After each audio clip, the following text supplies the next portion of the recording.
ሰላም ጤና ይስጥልኝ ውድና ክቡራን ተመልካቾቻችን ከኢትዮጵያ ዜና አገልግሎት የዕለቱን ዜናዎች ይዘን ቀርበናል። በቅድሚያም ዋና ዋናዎቹ ጠቅላይ ሚኒስትር ዶክተር አብይ አህመድ በ2025 P4G ቪየትናም ጉባኤ ላይ ተሳተፉ። ኢትዮጵያ በዲጂታል ኢኮኖሚ ግንባታ የጀመረችው ሪፎርም በዓለም አቀፍ የዲጂታል ትራንስፎርሜሽን መመዘኛ የተሻለ ደረጃ ላይ እንድትገኝ ማስቻሉ ተገለጸ። እርስ በርስ በመደጋገፍ ጊዜያዊ ችግሮችን እየቀረፍን ለዘላቂ መፍትሄ እንተጋለን ሲሉ ከንቲባ አዳነች አቤቤ ተናገሩ። የንግድ ተቋማት አምሽተው እንዲሰሩ የወጣው ደንብ የሥራ ባህላችንና የጊዜ አጠቃቀማችንን ለመቀየር አስችሎናል ሲሉ ነጋዴዎች ተናገሩ። በአማራ ክልል ሰላምን ለማጽናት የበኩሉ ሚና እየተወጣ መሆኑን የፖለቲካ ፓርቲዎች የጋራ ምክር ቤት ገለጸ። የሚሉት ዜናዎቻችን የዕለቱ ዋና ዋና ዜናዎቻችን ናቸው።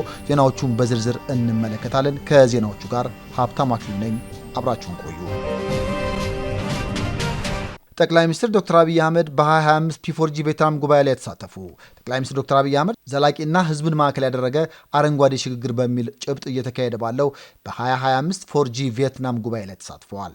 ጠቅላይ ሚኒስትሩ በማህበራዊ ትስስር ገጻቸው ባሰፈሩት መልእክት ዘላቂና ሕዝብን ማዕከል ያደረገ አረንጓዴ ሽግግር በሚል ጭብጥ እየተካሄደ ባለው የ2025 P4G ቪየትናም ጉባኤ የአየር ንብረት ጥበቃን ለማራመድ አስፈላጊ የሆኑ 3 ቁልፍ የተግባር ነጥቦችን አጽንኦት ሰጥቼ አንስቻለሁ ብለዋል።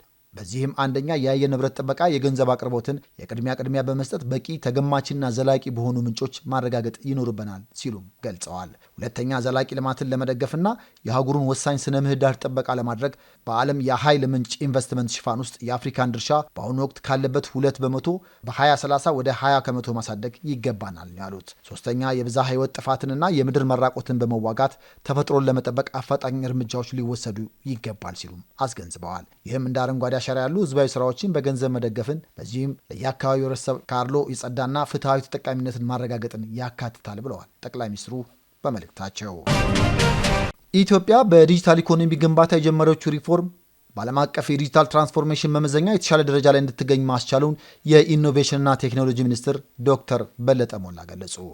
የፕላንና ልማት ሚኒስቴር የ2017 በጀት ዓመት የ9 ወራት የእቅድ አፈጻጸም የሚኒስትሮች የተጠሪ ተቋማት አመራሮችና ሰራተኞች በተገኙበት እየተገመገመ ነው። የኢኖቬሽንና ቴክኖሎጂ ሚኒስትር ዶክተር በለጠ ሞላ በዚህ ወቅት እንዳሉት የለውጡ መንግስት የዲጂታል ኢኮኖሚ ግንባታን ጨምሮ በርካታ የሪፎርም ስራዎችን ተግብረዋል። በዚህም የሀገሪቱ ኢኮኖሚ ባለፉት 7 ዓመታት በተከታታይ ከፍተኛ እድገት ማስመዝገቡንም አንስተዋል። የተሟላ ማክሮ ኢኮኖሚ ማሻሻያ ፖሊሲ ትግበራ በርካታ ውጤቶችን እያስገኘ ነው ያሉት ሚኒስትሩ ዲጂታል ኢኮኖሚን ለመገንባት በርካታ ተግባራት መከናወናቸውንም ገልጸዋል።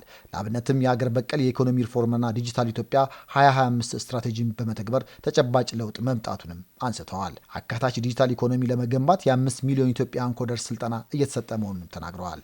እነዚህ ስራዎች ኢትዮጵያን በዓለም አቀፍ የዲጂታል ትራንስፎርሜሽን መመዘኛ የተሻለ ደረጃ ላይ እንድትገኝ አስችለዋል ብለዋል። በመድረኩ ያለፉት 9 ወራት አፈጻጸምን በመገምገም በቀጣይ 3 ወራት በትኩረት የሚሰሩ ተግባራት ላይ አቅጣጫ እንደሚቀመጥም ጠቁመዋል። እርስ በርስ በመደጋገፍ ጊዜያዊ ችግሮችን እየቀረፍን ለዘላቂ መፍትሄ እንተጋለን ሲሉ የአዲስ አበባ ከተማ አስተዳደር ከንቲባ አዳነች አቤቤ ተናገሩ። ከንቲባ አዳነች አቤቤ መጪውን የትንሣኤ በዓል ምክንያት በማድረግ ዝቅተኛ ገቢ ላላቸውና ለአቅመ ደካማ የከተማዋ ነዋሪዎች ማዕድ አጋርተዋል። ከንቲባ አዳነች አቤቤ በዚህ ወቅት እንደገለጹት ማዕድ ማጋራት የመረዳዳትና የመደጋገፍ መልካም እሴቶችን የሚያጎለብት በጎ ተግባር ነው። እርስ በርስ በመደጋገፍ ጊዜያዊ ችግሮችን በማለፍ ለዘላቂ መፍትሄ አብረን እየተጋን ያሉት ከንቲባዋ ከተማ አስተዳደሩ በ2017 በጀት ዓመት 8 ጊዜ ማዕድ ማጋራቱን አስታውሰዋል። በዛሬው ዕለት በሁሉም ክፍለ ከተሞች የትንሣኤ በዓልን ምክንያት በማድረግ ከ200 ሺህ በላይ ለሚሆኑ በዝቅተኛ ገቢ ለሚተዳደሩና ለአቅመ ደካሞች ማዕድ አጋርተናል ብለዋል።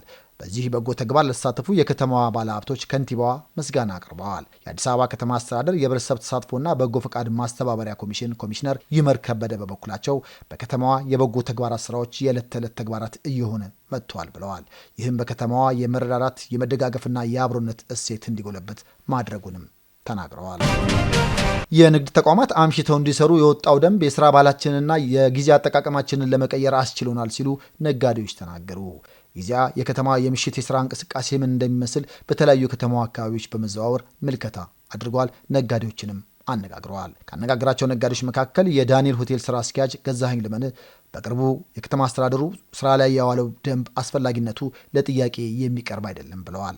ደንቡ ተጨማሪ ሰዓትን እንድንሰራና ተጨማሪ ገቢ እንድናገኝ ያስቻልና እንደ ሀገርም እንደ ግለሰብ የስራ ባህላችንን የቀየረ ነው ሲሉም ተናግረዋል። የልጆች አልባሳት መሸጫ ሱቅ ባለቤት ይስሐቅ ታደለ በበኩላቸው ደንቡ ከመውጣቱ በፊት ከ2 ሰዓት ተኩል ቀድመው ይዘጉ እንደነበር ገልጸዋል። የታክሲ አገልግሎት እስከ ምሽት 4 ሰዓት እንዲሆን መወሰኑ በፈለግነው ሰዓት ወጥተን ሳንቸገር ወደ ቤታችን እንድንገባም አስችሎናል ብለዋል። በስራ ምክንያት አምሽተው ለሚወጡ የህብረተሰብ ክፍሎች አገልግሎት መስጠት የእኛ የንግድ ተቋማት ሞራላዊ ግዴታ ነው ያሉት ደግሞ የአፍላ ዳቦ ቤት ስራ አስኪያጅ ፋሚ ድጊ ናቸው።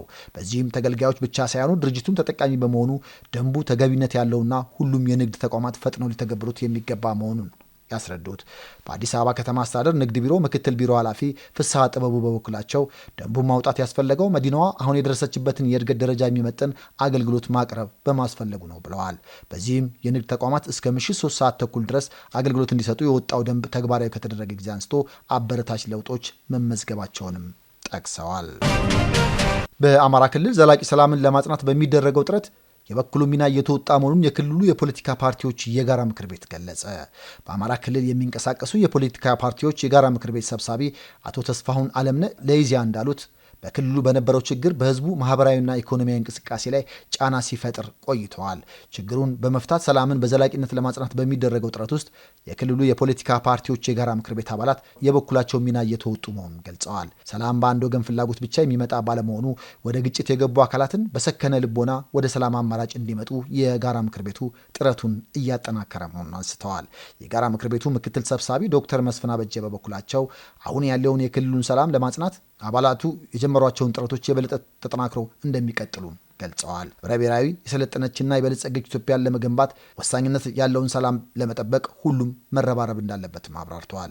በክልሉ የሚንቀሳቀሱ የፖለቲካ ፓርቲዎች የጋራ ምክር ቤት አባላት ለሰላም መስፈን የበኩላቸው ሚና እየተወጡ መሆኑን የገለጹት የጋራ ምክር ቤቱ ጸሐፊ እመቤት ከበደ ናቸው። በክልሉ ዘላቂ ሰላምን ለማጽናት አበክረው እየሰሩ እንደሆነም ተናግረዋል። ችግሮችን በኃይል ለመፍታት መሞከር ተገቢ ባለመሆኑ በሰላማዊ መንገድ እንዲሆን የጋራ ምክር ቤቱ አባላት የበኩላቸውን ጥረት እያደረገ መሆኑንም ገልጸዋል። ዜናው አበቃ። መልካም ጊዜ